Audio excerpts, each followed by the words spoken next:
موسیٰ علیہ السلام نے اپنی قوم کے لیے پانی مانگا تو ہم نے کہا کہ اپنی لاٹھی پتھر پر مارو، جس سے 12 چشمے پھوٹ نکلے، اور ہر گروہ نے اپنا چشمہ پہچان لیا۔ اور ہم نے کہہ دیا کہ اللہ تعالیٰ کا رزق کھاؤ پیو اور زمین میں فساد نہ کرتے پھرو۔ اور جب تم نے کہا اے موسیٰ ہم سے ایک ہی قسم کے کھانے پر ہرگز صبر نہ ہو سکے گا، اس لیے اپنے رب سے دعا کیجئے کہ وہ ہمیں زمین کی پیداوار، ساگ، ککڑی، گیہوں، مسور اور پیاز دے۔ آپ نے فرمایا بہتر چیز کے بدلے ادنا چیز کیوں طلب کرتے ہو؟ اچھا شہر میں جاؤ، وہاں تمہاری چاہت کی یہ سب چیزیں ملیں گی۔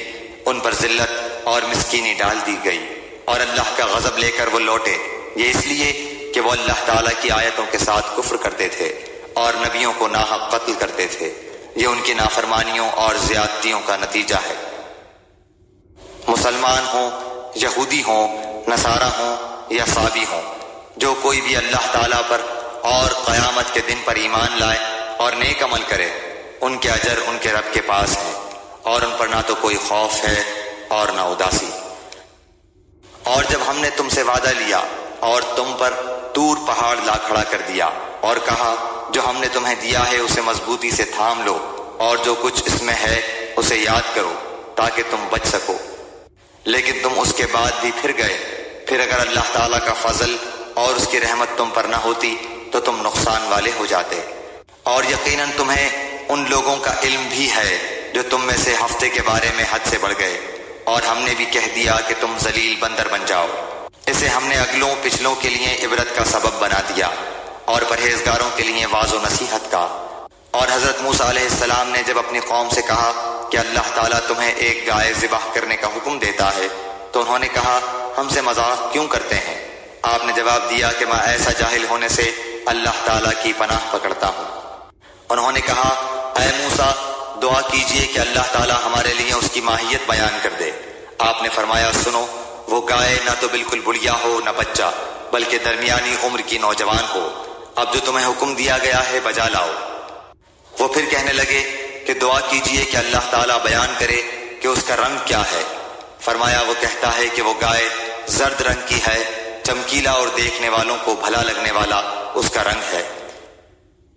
وہ کہنے لگے کہ اپنے رب سے اور دعا کیجئے کہ ہمیں اس کی مزید ماہیت بتلائے، اس قسم کی گائے تو بہت ہیں، پتہ نہیں چلتا، اگر اللہ نے چاہا تو ہم ہدایت والے ہو جائیں گے۔ آپ نے فرمایا کہ اللہ کا فرمان ہے کہ وہ گائے کام کرنے والی زمین میں ہل جوتنے والی اور کھیتوں کو پانی پلانے والی نہیں، وہ تندرست اور بے داغ ہے۔ انہوں نے کہا اب آپ نے حق واضح کر دیا، گو وہ حکم برداری کے قریب نہ تھے لیکن اسے مانا اور وہ گائے ذبح کر دی۔ جب تم نے ایک شخص کو قتل کر ڈالا پھر اس میں اختلاف کرنے لگے اور تمہاری پوشیدگی کو اللہ تعالیٰ ظاہر کرنے والا تھا، ہم نے کہا کہ اس گائے کا ایک ٹکڑا مقتول کے جسم پر لگا دو، وہ جی اٹھے گا۔ اسی طرح اللہ مردوں کو زندہ کر کے تمہیں تمہاری عقل مندی کے لیے اپنی نشانیاں دکھاتا ہے۔ پھر اس کے بعد تمہارے دل پتھر جیسے بلکہ اس سے بھی زیادہ سخت ہو گئے۔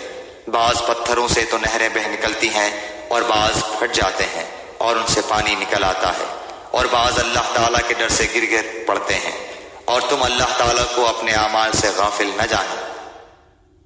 مسلمانوں، کیا تمہاری خواہش ہے کہ یہ لوگ ایماندار بن جائیں، حالانکہ ان میں ایسے لوگ بھی جو کلام اللہ کو سن کر عقل و علم والے ہوتے ہوئے پھر بھی بدل ڈالا کرتے ہیں؟ جب ایمان والوں سے ملتے ہیں تو اپنی ایمانداری ظاہر کرتے ہیں، اور جب آپس میں ملتے ہیں تو کہتے ہیں کہ مسلمانوں کو کیوں وہ باتیں پہنچاتے ہو جو اللہ تعالیٰ نے تمہیں سکھائی ہیں؟ کیا جانتے نہیں کہ یہ تو اللہ تعالیٰ کے پاس تم پر ان کی حجت ہو جائے گی؟ کیا یہ نہیں جانتے کہ اللہ تعالیٰ ان کی پوشیدگی اور ظاہرداری سب کو جانتا ہے؟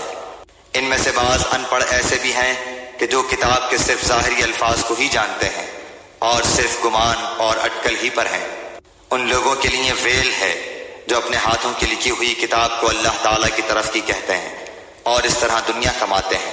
ان کے ہاتھوں کی لکھائی کو اور ان کی کمائی کو ویل، ہلاکت اور افسوس ہے۔ یہ لوگ کہتے ہیں کہ ہم تو صرف چند روز جہنم میں رہیں گے۔